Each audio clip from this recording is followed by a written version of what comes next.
Well, ladies and gentlemen, you've seen this array of talent that's heading this project, and we take your questions. Please identify yourself. Yes, sir. So one of the major recommendations is to pursue entitlement reform through a crackdown commission. But the president seems to not be too keen on that idea, and it seems to be more promoting the strategy of, at least for healthcare, pushing it through the regular order with the threat of reconciliation behind it. Do you think that's not going to work, and that ultimately we'll have to go to this kind of commission process? Well, let me comment first, and then I'll get other comments. But, you know, I talked to Paul Volcker about this. We argue about each other's age and comparative height. And he originally was concerned that, he said, my problem with the commission is health care in it. I communicated with him the other day and said, it's moved now. There's certain things we can move on now very effectively. So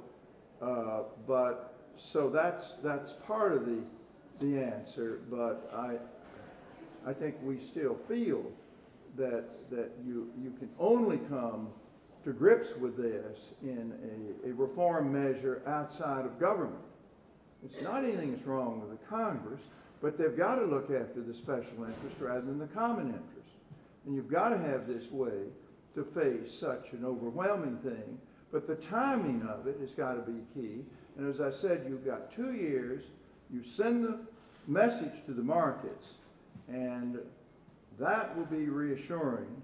And then you can have 2 years for this to take place while your stimulus and recovery is working. And then, like Lincoln, you pivot. Now, the president, the third day after his election, I think it was, in his 70 minutes with the Washington Post editorial board, came very close to endorsing it. And then, you know, they sort of backed away, and now they've got Paul doing something on taxes that will come out sooner. But I think it's our view, you've still got to take this big bite, because it really gives you a Lincoln-esque way of dealing with a very difficult problem. President Obama has said that he wanted to achieve a grand bargain. He said that on George Stephanopoulos in January. He also said that he wanted to re-baseline federal government spending programs to separate the wheat from the chaff between which ones are working, which ones aren't. By the way, I would totally agree that you need to add the $1 trillion in tax preferences, because that's backdoor spending, so you need to look at that too. If you're going to achieve a grand bargain, by definition, that means that everything's got to be on the table. By definition, that means there has to be trade-offs. The regular order is broken. It is dysfunctional. And so therefore, what is needed is a commission that is credible, capable, that will go outside the Beltway, state the facts, tell the truth to the American people about where we are, where we're headed, the need for tough choices, the consequences of failing to act, what some of the options are, solicit their input, make recommendations for a comprehensive set of reforms, guaranteed hearings, guaranteed vote, limited amendments to make sure, and conditions on those amendments to make sure that they don't gut the bottom line impact. We've had plenty of commissions before, and Paul Volcker is a friend of mine. I had lunch with him 10 days ago. And they could come up with good work. But, you know, we've had plenty of commissions before, but there's no guarantee they're going to get hearings, and there's no guarantee that they're going to get a vote. And that's what we need. You know, the simple fact of the matter is that we could do Social Security reform this year, absolutely this year if we wanted to. We could do round one of health care reform. We could do round one of tax reform. But you need to have a mechanism that provides reasonable assurance that you'll actually get something that will be voted on, because that's what we need, and that's why we need this commission. Next question.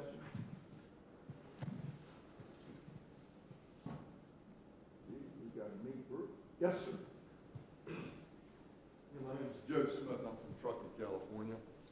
And I don't know much about government, but I've spent 36 years in healthcare. I developed hospitals and hospital-based wellness centers, surgery centers, cancer centers. And what I'm about to say is probably a bit troubling, and I'm not sure anybody has an answer to it. But I understand everybody's focusing on IT and outcomes. But from my perspective, it seems like the most potent instrument we have to change a system is for individuals to take on personal responsibility for their health. It by far and away outweighs all the other types of measures that we can basically take.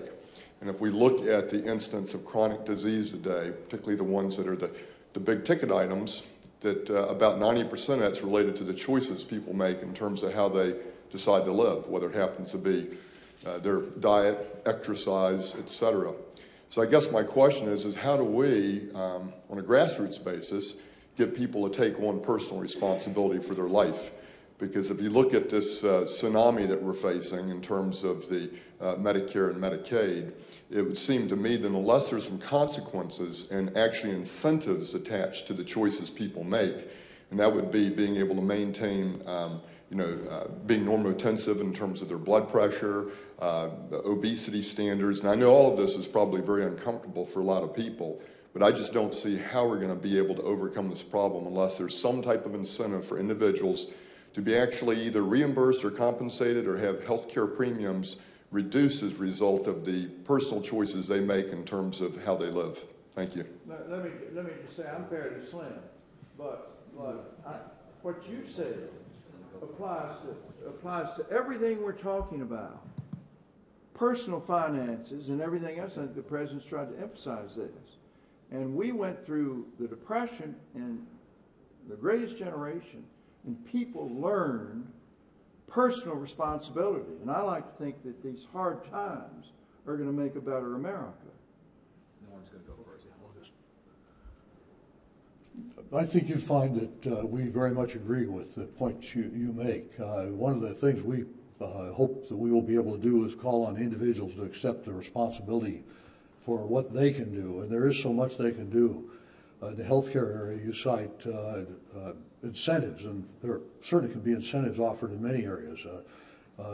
Many companies now, I shouldn't say many, some companies now, if you don't smoke, you get special healthcare benefits. If you control your weight, if you exercise, and so on. Similarly, if we can convince people that it's not in their interest to use illegal drugs, why should we fund, through use of illegal drugs, terrorists who want to kill us? There's another example of personal responsibility. There's a matter of encouraging parents to insist that their children do their homework instead of watching TV. Shut off the TV during the week. These are things that are not that difficult to do, but do take some willpower. I think that there are so many opportunities for us to do this kind of thing.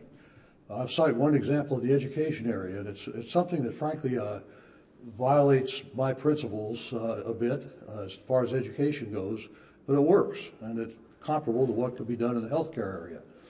There's a group some of us are involved in that are running prototypes in a number of states around the country where we will, if a child takes an AP course and passes the national AP test, we'll pay that child $500 and we'll pay the teacher $100. It has a marvelous impact. Now, I hate to think you have to pay people to get an education, but it does work. And those are kids who go, the statistics show they go on to college, they do well in college, they stay out of trouble. If you can just encourage them to take that extra effort, and incentives will do it. Roy?